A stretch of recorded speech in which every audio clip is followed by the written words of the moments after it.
प्रिय भक्तों, जय श्री राधे।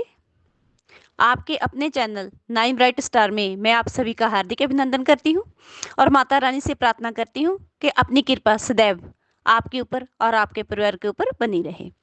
आज की इस वीडियो में मैं जानकारी लेकर आई हूँ आघन गुरुवार 2024 में कितने पड़ रहे हैं, पहला गुरुवार कब है, पूजा की सामग्री, व्रत, पूजा की सामग्री, संपूर्ण विधि और नियम।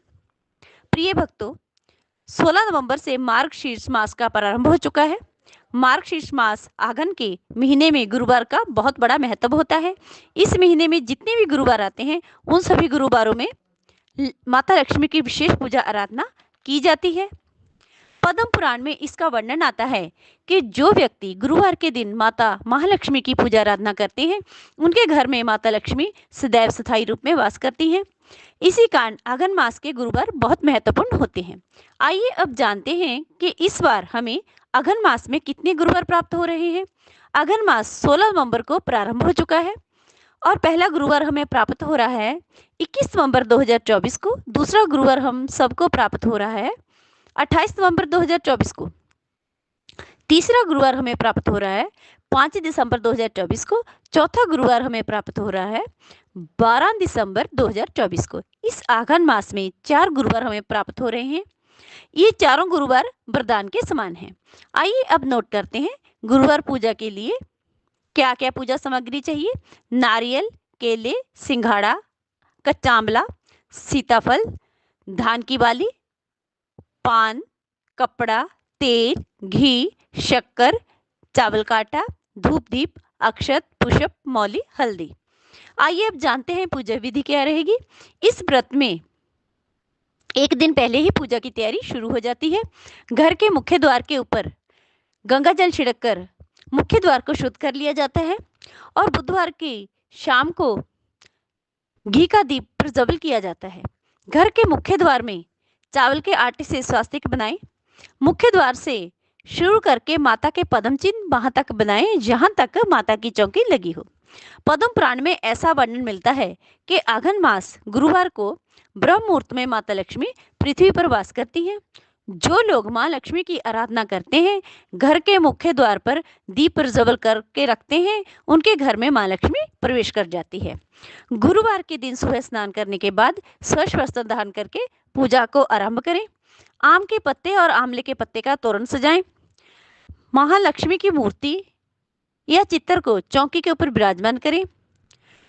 चौकी अगर आंवले की लकड़ी की मिल जाए अति उत्तम होती है, नहीं तो जो भी चौकी आपके पास है उसके ऊपर लाल रंग का वस्त्र बिछाकर सुगंधित इत्र छिड़ककर माता लक्ष्मी की मूर्ति को स्थापित करें। इस व्रत में हाथी का भी बहुत बड़ा महत्व होता है।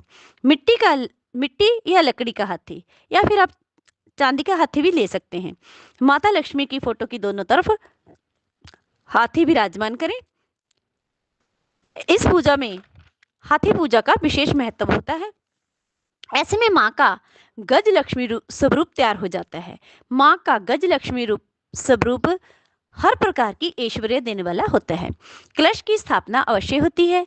कलश पर नारियल रखकर उसका श्रृंगार माता लक्ष्मी जी की तरह किया जाता है और षोडशोपचार विधि से माँ लक्ष्मी की पूजा की जाती है।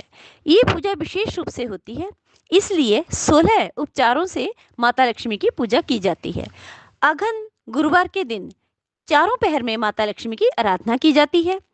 सुबह ब्रह्म मुहूर्त में, दोपहर में, शाम को और अर्धरात्रि में पूजा की जाती है। अगर 4 समय पूजा संभव ना हो सके तो 3 बार पूजा जरूर करें और माता लक्ष्मी के मंत्रों का जाप लगातार करते रहें। अगर आप दिन में घर किसी कार्यवश नहीं रहते तो सुबह ब्रह्म मुहूर्त में और शाम को प्रदोष काल में पूजा कर सकते हैं। धार्मिक मान्यता के अनुसार अगर आप माता लक्ष्मी का कोई भी स्तोत्र, पाठ या मंत्र कर रहे हैं तो 16 ही की संख्या में करना चाहिए। इस व्रत को आप फलाहार कर सकते हैं या शाम को जो भोग माता को लगाया जाता है उसी को प्रसाद रूप में ग्रहण कर अपना व्रत खोल सकते हैं। इस व्रत में मीठा प्रसाद ही ग्रहण किया जाता है। यदि आपका स्वास्थ्य ठीक नहीं और आप व्रत पूजा करना चाहते हैं तो शाम को सेंधा नमक का प्रयोग कर कोई प्रसाद रूप वस्तु बनाकर आप खा सकते हैं। मेरे द्वारा बताई गई जानकारी आपको कैसी लगी? प्लीज़ मेरी वीडियो को ज़्यादा से ज़्यादा शेयर करना, लाइक करना, आपके अपने चैनल नाइन ब्राइट स्टार को ज़्यादा से ज़्यादा सब्सक्राइब करना, कमेंट बॉक्स में अपनी राय ज़रूर देना। एक मैं आपसे निवेदन करना चाहती हूँ कि हमारी तरफ से जन्म कुंडलियाँ देखने की निःशुल्क सेवा निभाई जा रही है। आप इस सेवा का पूरा पूरा लाभ उठाएं। यदि आपकी कोई भी समस्या हो, जन्म कुंडली से रिलेटेड आपकी कोई भी समस्या हो, आपके ऊपर कोई तंत्र बाधा की गई हो, कोई आपका कारोबार ना चल चल रहा हो, कोई आप शारीरिक तौर पर परेशान हो, फैक्ट्री ना चल रही हो, किसी भी तरह से आप परेशान हो, तो आप मेरे व्हाट्सएप नंबर के ऊपर जुड़िए। व्हाट्सएप नंबर स्क्रीन के ऊपर फ्लैश हो रहे हैं। अपनी जन्म तिथि, जन्म समय व जन्म स्थान भेजकर अपनी समस्या का समाधान पाएं। यदि आपके पास बर्थ डिटेल नहीं है तो आप 1 से लेकर 100 के बीच में अपनी कोई भी गिनती का एक अंक भेजकर अपनी किसी भी समस्या का समाधान पा सकते हैं। कमेंट बॉक्स में अपनी राय जरूर दें। धन्यवाद।